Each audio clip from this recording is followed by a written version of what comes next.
Всем привет, друзья! Вы на канале Power Device, и сейчас я хочу поговорить вот о таком необычном бюджетнике от компании Tecno. Модель называется Spark 8C. Я его уже потестировал, и забегая немного вперед, хочу, чтобы вы знали, этот смартфон однозначно подойдет тем, кто хочет нормальную камеру за копейки.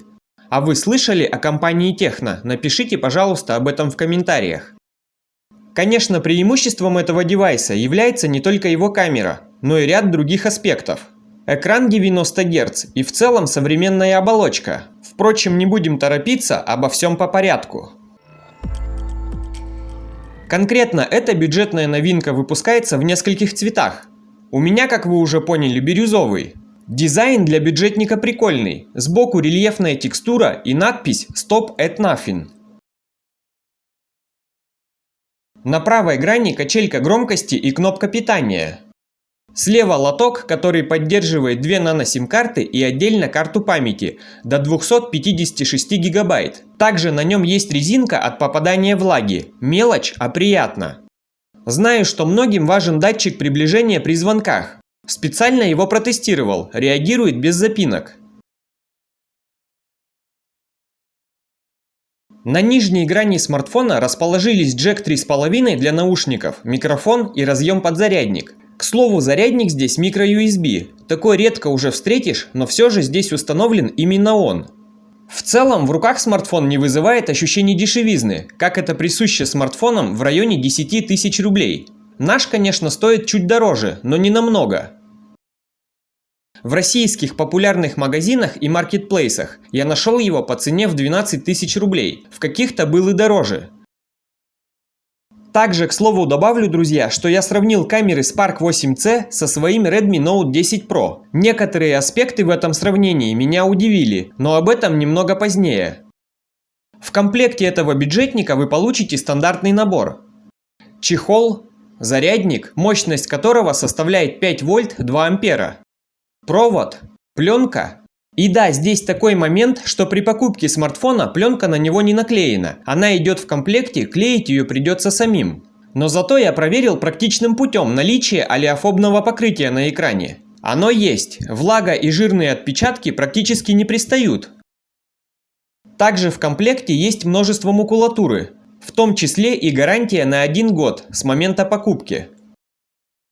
Насколько я знаю, эта компания зашла на российский рынок в 2018 году и неплохо себя зарекомендовала. Изучив смартфоны по отзывам и рекламным кампаниям, по всей видимости, это не какой-то проходной китайский бренд. Видно, что компания старается выпускать качественную продукцию, приближенную, как мне лично показалось, к уровню смартфонов Xiaomi и Realme. И так как я делаю обзоры, тестирую и настраиваю различные модели данных фирм, могу сказать, что Tecno не уступает оболочке Realme UI, а в чем-то даже ее превосходит. В Tecno смартфонах пользовательский интерфейс называется HiOS. Конкретно в этой модели версия 7.6. В более дорогих смартфонах используется версия чуть новее. Но даже в этом бюджетнике не с самой последней версии HiOS есть множество фишек. И вот что первое мне бросилось в глаза – полноценный магазин тем, который до сих пор не завезли в Realme UI, даже во флагманские модели. Ну а здесь вы полноценно можете пользоваться магазином. Менять как обои, так и применять различные темы. Установим, к примеру, вот эту.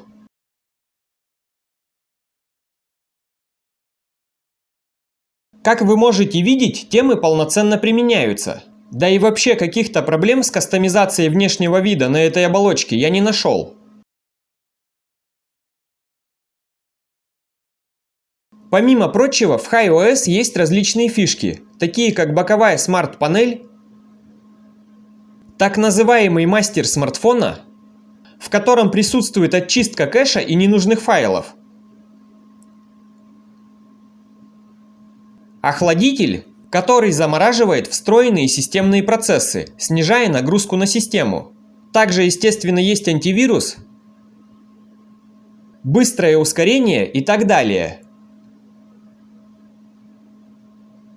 Также есть такая функция, как управление нехваткой памяти. Функция предохраняет смартфон от подвисаний, в случае, если ваша оперативная память переполняется. К К слову говоря, в этот бюджетник встроено 4 ГБ оперативки. В принципе, ее вполне хватает для каких-то средних задач.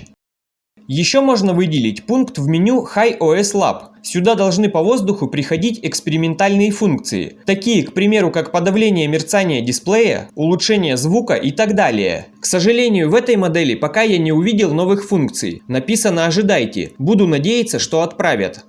Далее давайте зайдем в специальные функции. Здесь можно выделить игровой режим, но к нему мы вернемся чуть позднее. А также здесь при просмотре видеороликов можно активировать видеопомощник. В принципе, функции в этом помощнике все стандартные.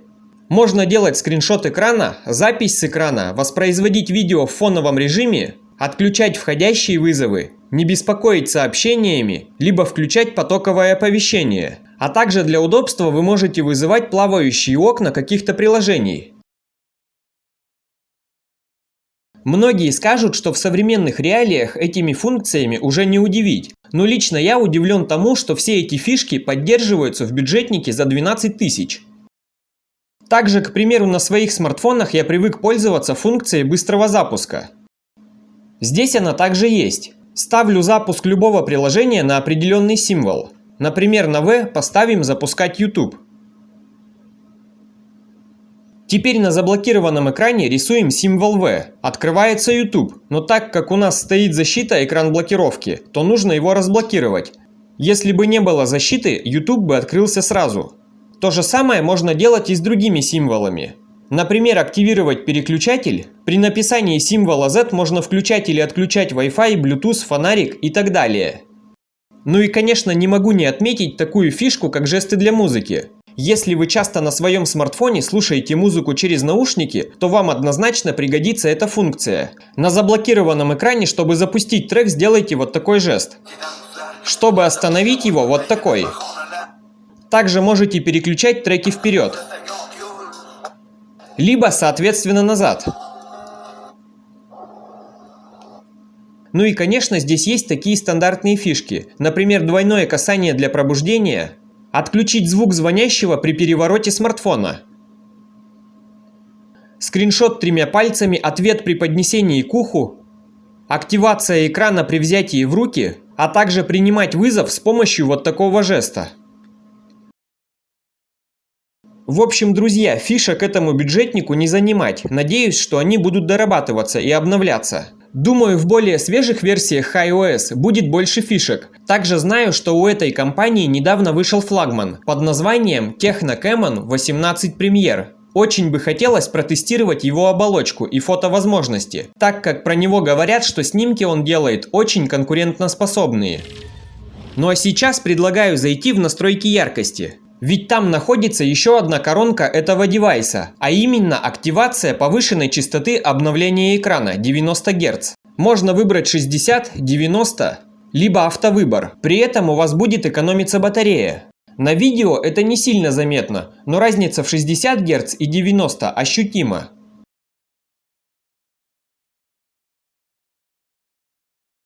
И, к сожалению, где есть плюсы, не обходится и без минусов. А именно минусом этого смартфона я бы назвал. Первое – это небольшое разрешение экрана. 720 на 1612. Оно вроде не такое уж и маленькое, но глазом заметна такая не очень приятная пиксельность. Также дисплей слишком отдает синевой, что при длительном использовании немного напрягает глаза.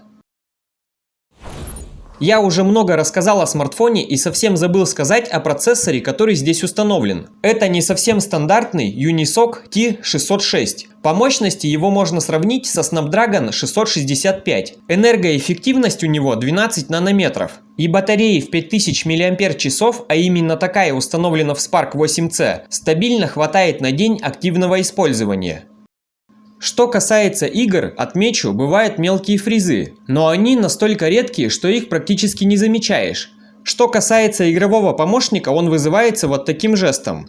Здесь можно смотреть загрузку центрального процессора и графического, а также вызывать плавающие окна. Делать скриншот, запись с экрана, очистку, отключать входящие и включать режим «Не беспокоить». Еще здесь однозначно можно выделить стабильную производительность. Процессор, конечно, греется, но не перегревается и остается на предельной частоте, не скидывая ее. Это также доказывает тротлинг-тест. В нем смартфон за 20 минут даже не опустился в желтую зону. Перегревом данный процессор точно не страдает. А вот тест AnTuTu немного подвел. Хоть я и дал смартфону отдохнуть, но выбить больше 162 баллов не вышло. Теперь по поводу работы GPS. Я сделал тест под открытым небом. Смартфон сразу обнаруживает спутники и принимает их в работу. Думаю, с навигацией проблем не будет, но здесь немного хромает точность позиционирования. В идеале должно быть 1-2 метра. Здесь же погрешность 8-12 метров. В целом, думаю, работа GPS будет на среднем уровне. Также не стоит забывать про такие мелкие, но все же приятные характеристики смартфона, которые не всегда присущи бюджетникам, но все же они здесь есть. Это модуль NFC, а также Bluetooth 5-го поколения. Идем далее и затронем ранее мной обещанный обзор камеры, которая заслуживает внимания. Возможно, вы такого не ожидали, но я сравнил фото Spark 8C с его 13-мегапиксельной камерой и Redmi Note 10 Pro, который на 15 тысяч рублей дороже. Взгляните на эти снимки. Слева Redmi, справа Tecno Spark 8C. Во-первых, сильно бросается в глаза большая разница в передаче цветов. Где реалистичней, спросите вы? Истина где-то посередине. Оба смартфона слегка уводят оттенки в разных диапазонах, но суть не в этом. Давайте приблизим. Конечно, больше деталей просматривается на Redmi, но вы просто взгляните на фото нашего бюджетника. Оно совсем не сильно уступает. На нем достаточно много резкости, нет шумов, и если присмотреться на грани букв, то можно увидеть минимальную разницу в пикселях. Следующие снимки. Взгляните на рубашку и надписи. Честно говоря, я был очень удивлен, когда увидел, что смартфон Tecno в некоторых местах даже превосходит Redmi. Буквы и текстура рубашки у него выглядят более резкими. Но вот однозначно можно сказать, что с пересветами Spark 8C бороться не особо умеет. Баланс белого у него явно завышен. Далее просто посмотрите еще 3 снимка с технофона.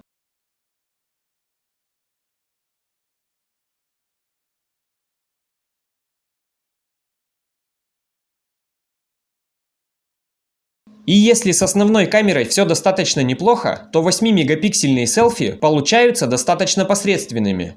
Здесь и много шумов, и резкости маловато.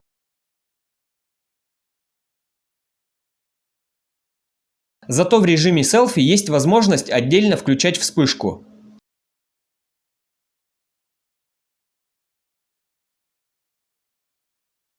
Что касается видео, смартфон способен записывать его в максимальном для него качестве 1080-30 fps, стабилизации нет.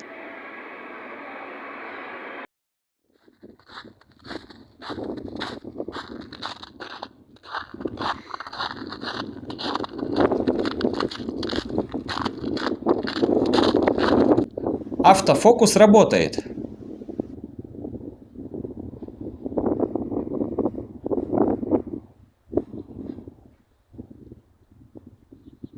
В целом, однозначно можно сказать, что в бюджетных смартфонах что-то выделяется в лучшую сторону на фоне их низкой цены, а что-то недоработано. Так и здесь. К плюсам я бы отнес. Первое – это основную камеру. Второе – достаточно качественную оболочку. И третье – обновление экрана. Но вот как по мне, лучше бы было доработать дисплей взамен этих 90 Гц. Большее разрешение ему не помешает.